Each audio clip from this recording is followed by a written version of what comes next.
This is the Dollemore Daily, and I'm Jesse Dollemore.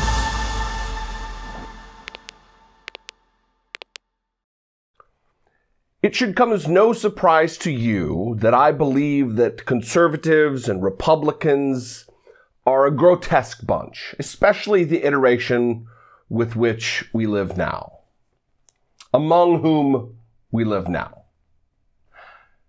This last election really laid bare the methods, the anti-democratic methods that they are willing to sink to get their agenda achieved. Even if that means voter suppression, even if that means squelching the tenets of democracy, of democratic governance, which is the vote, allowing the American people to choose their destiny, or at least have a hand in it. I also get a lot of criticism for continuing to talk about Trump.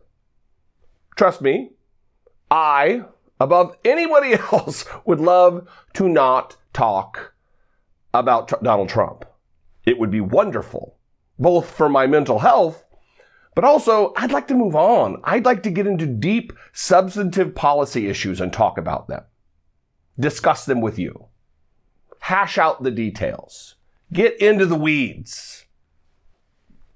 But we're living in a time right now where he is still relevant. He is still the leader of the fascist Republican Party, many of whom simp for him, cape for him, follow him around, hoping for the whiff of Donald Trump's butthole aroma, as I said, I think, yesterday. Ken Paxton is the Attorney General of the state of Texas, and he is no different than any of them.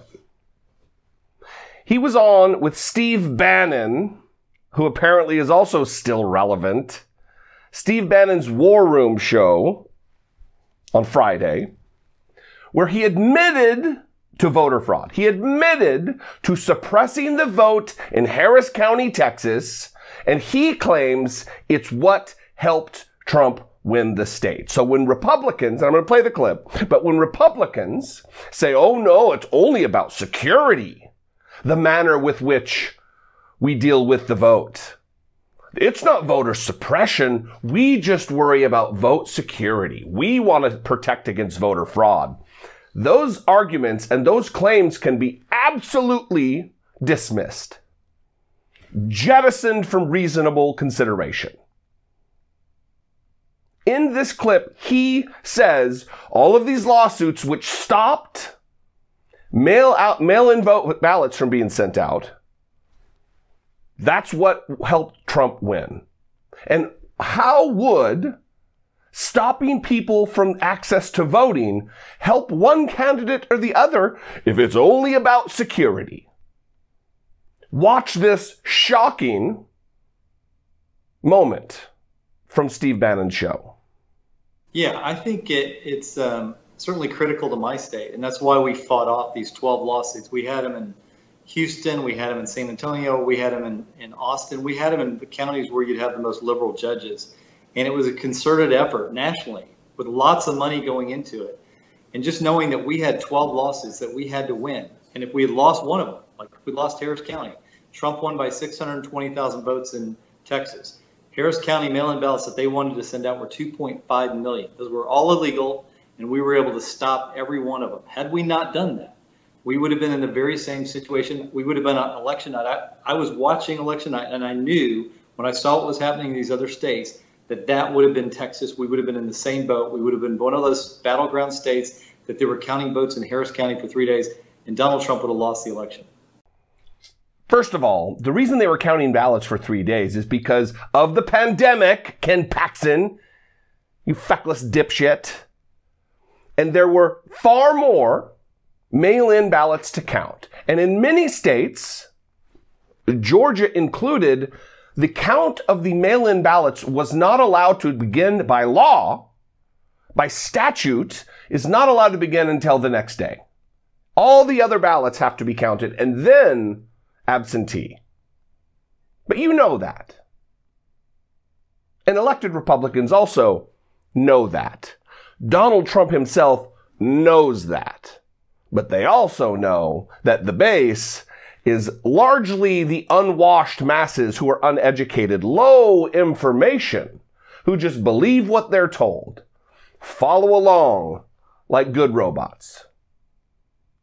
But what Ken Paxton is saying here is that they didn't really challenge the mail-in voting situation in Texas during this last election, except for in counties where they thought they might get some pushback from liberal judges. Why would that be? If not for voter suppression. He's admitting that he used the office of Texas Attorney General to influence the outcome of the election.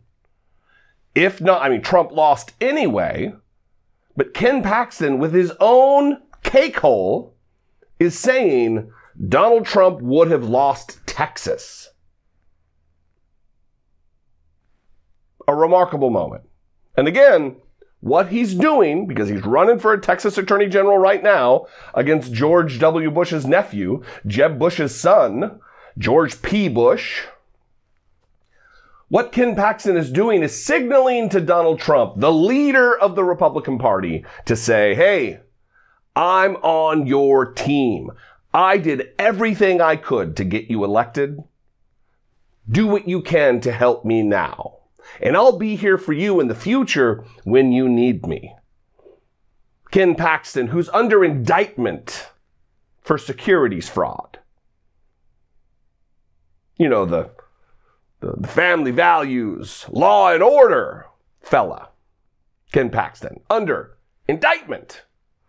Not some loose, nebulous investigation. Under indictment. These people are shameless. They are disgusting. They are un-American, anti-American, anti-democratic.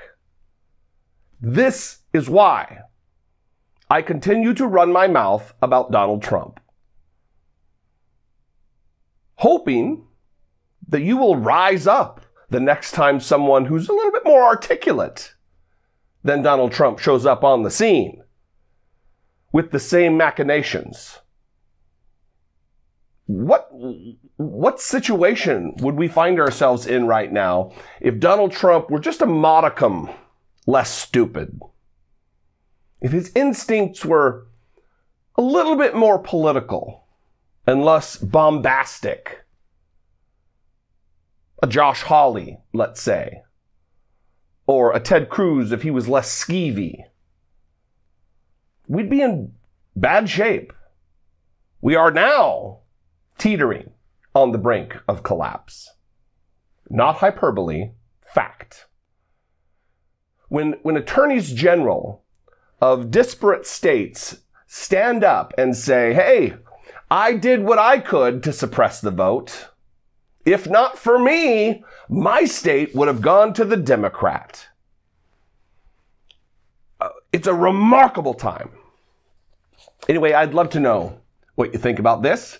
You can call, leave me a voicemail, 714-576-4054. Of course, as always, you can email me daily at dollemore.com.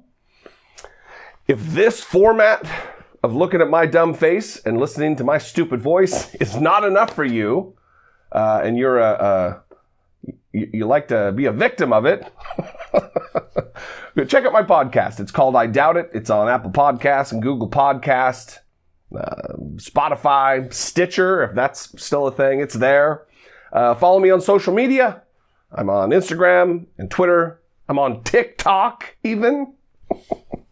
I would love if you'd consider supporting, producing my work here on the platform for as little as $2 a month. $2 a month. You can help support and help me grow this channel, both through subscriber base, but also the operation. I just hired an editor, so more content can be put out on a regular basis. I can actually start doing some of those deep dives into policy.